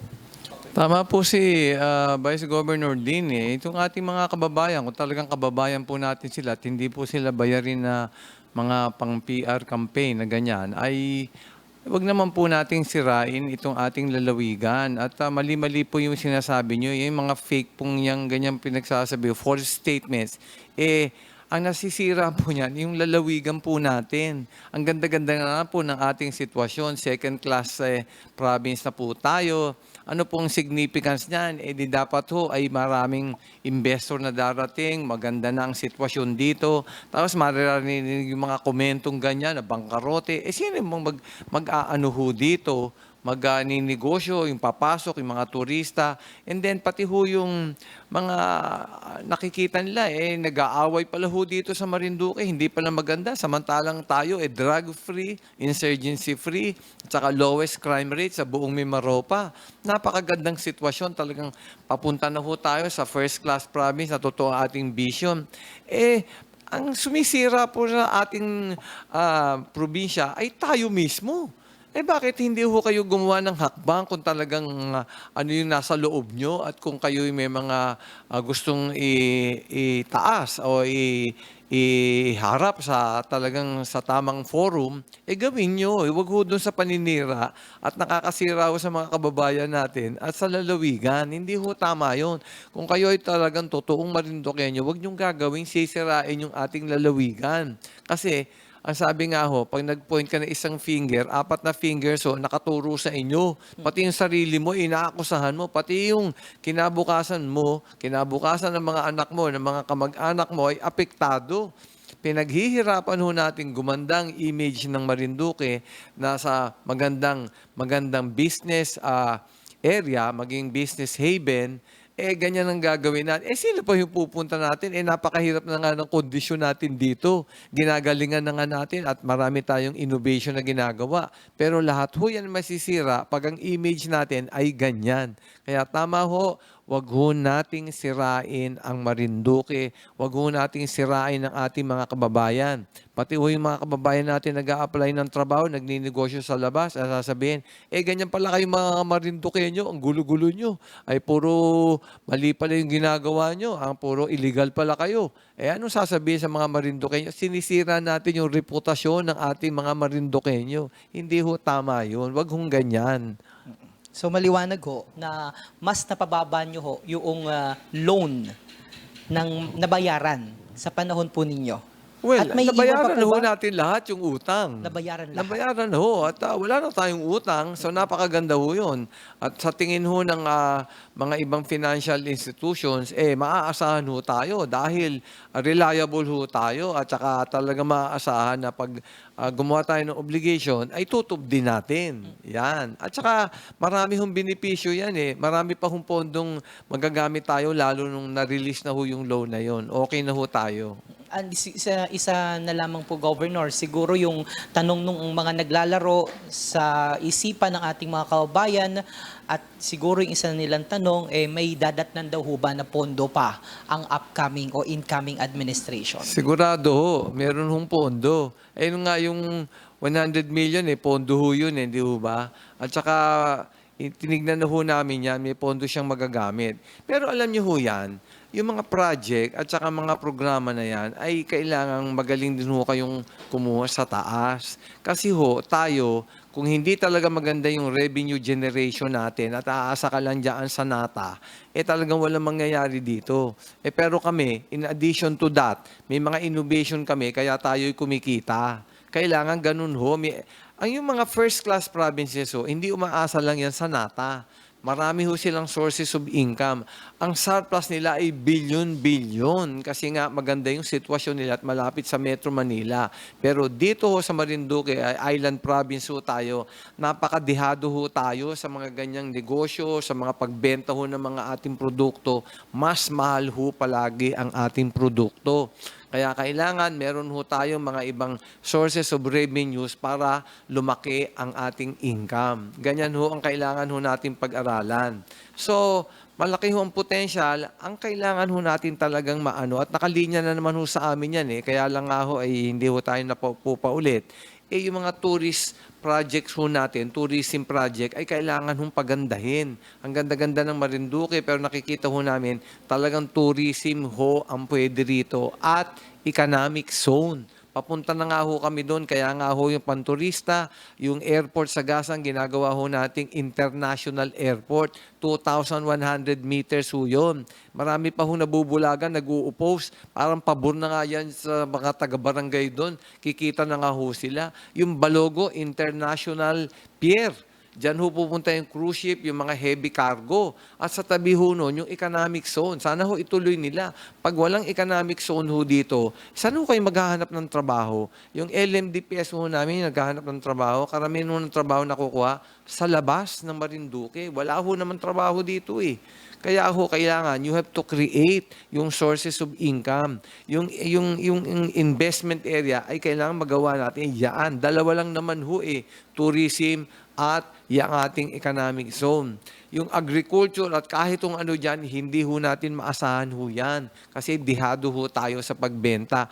At saka kukunti ho yung ating agricultural lands. Puro mountainous ho tayo. At wala pang irrigation. Kaya nga ho yan tinutumbok namin palagi, irrigation tsaka yung tubig pantao. Hindi pa tayo nakaseta. Paano ho tayo magkukumpit sa agricultural products? Hindi naman tayo mananalo dyan. Tayo pa nga nag-i-import sa Divisoria ng gulay May hindi nga tayo makapagtanim Pero kami ho dyan, commercial farming. Kaya ho, ang inaano natin talaga dyan, mga cooperative, papunta na ho kami dyan kaya may angat saka tayo. Ang local, ang Marinduque provincial government, ang gumagalaw para tulungan diretso. Hindi ho kami basta umaasa na yung natural market forces lang, na yung may middleman tsaka yung buyer. Wala akong kikitain. Yung Copra lang, magkano benta? 40. Sa Lucena, magkano benta? 70. Ano yung nawawala? 30.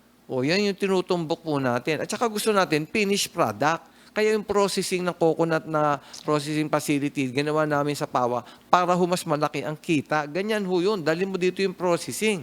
Otherwise, wala hong kikitain dito. Wala naman talagang pagkikitaan dito. Kaya yun lang, tourism, magawa tayo ng economic zone. Yan lang ho nakikita ho namin. Maraming salamat po, Gov. And Vice Gov, sa pagtatapos ho, ay at least kami naman ho ay nagpasalamat din sapagkat kayo ho ay naging katuwang namin at sa media ho ay buong puso nyo pong sinuportahan kami. Sasamantalahin na rin po namin yung pagkakataon na kayo po ay pasalamatan at naging kabahagi po namin kayo at ninyo kami sa tamang paghahatid ng tamang impormasyon para sa ating mga kababayan. Kaya kami po lubos na nagpapasalamat sapagkat naging makasaysayan ho din yung pagrespeto po ninyo sa amin bilang Fourth Estate nga po, kagaya ng laging sinasabi ni Governor na kayo ay may mga kalayaan, may mga karapatan na dapat ninyong isabuhay at hindi namin yun hahadlangan kagaya ng binabanggit ho ng iba. Dangan lang ho talaga at talagang kayo naman po ay naging malapit din po dahil kayo mismo ang nag-reach out po sa amin sa media sector po dito sa lalawigan ng Marinduque. And sa pagtatapos ho, bagamat kayo po'y bahagi ng kasaysayang ito, ay baka may mga mensahe ho kayo na nais pong ipaabot sa ating mga kababayan. Unahin lang po natin si Vice Governor para sa kanyang pangwakas na mensahe para sa press conference na ito bago si Governor. Oo, una kasamang Myong at sa ating mga katuwang sa media sector bilang bahagi ng civil society organizations din. Salamat din sa inyo sapagkat napakahalaga talaga ng inyong role na inagampanan at lalo na ngayon. I believe so much in democratic process. I believe in the freedom of speech. I believe in the freedom ng ating mga kababayan para magpahayag at aktibong makisangkot sa pamamahala. Agree po ako doon. Ang kailangan lamang ay ang kanilang aktibong pakikisangkot ay nakabase sa tamang impormasyon. Kaya napakalaking role ng inyong ginagampanan pagdating sa pag-share ng mga dependable information para sa ating mga kababayan, for them to be able to do their part also as responsible citizens. Kaya maraming salamat sa lahat ng ating mga naging katuwang sa serbisyo, sa ating ginagalang na Governor Presby Velasco, kay Congressman Lord Alan Quinto Velasco, sa 16 Sangguniang Panlalawigan, mga bukal na aking mga kasama sa aming mga katuwang sa provincial government, sa iba't ibang national government agencies, sa iba't ibang katuwang mula sa local government units hanggang sa kabaranggayanan, municipal partners, sa lahat ng miyembro ng civil society organizations na naging kaagapay namin sa aming paglilingkod during our term, at sa lahat ng mga miyembro ng private sector and private individuals who helped us do our mission in whatever way na tayo po ay naging magkakatuwang. Salamat po sa inyo at sa lahat ng ating mga kababayan sa ilang taon na ipinagkaloob ninyo sa akin para kayo ay mapaglingkuran. Maraming salamat. At sa atin hong lahat, it is a blessing for me to be able to share, to be able to serve Marinduque with you all. Maraming salamat and God bless everyone. Okay, papasalamat po tayo sa Marinduque News Network at of course si Cam Yong at si DJ Carl, no? At ang ating pong MNN family, maraming salamat po sa interview na ito. At sa huling At radyo natin buwak, ano? Salamat sa inyong lahat. At huling mensahe ay mahal po namin ang Marinduque. Mahal ko po ang Marinduque, kaya nga po ako nandito. Pagkatapos ko pong mag-retire sa Supreme Court ay hindi na po ako nag-enjoy sa aking retirement at sumuong na po tayo sa politika Bihira po ang gumagawa niyan dahil lang sa pagmamahal ko po dito sa Marinduque, nakita ko po na talagang ang hirap umusad, 4th class province ang tagal-tagal na panahon.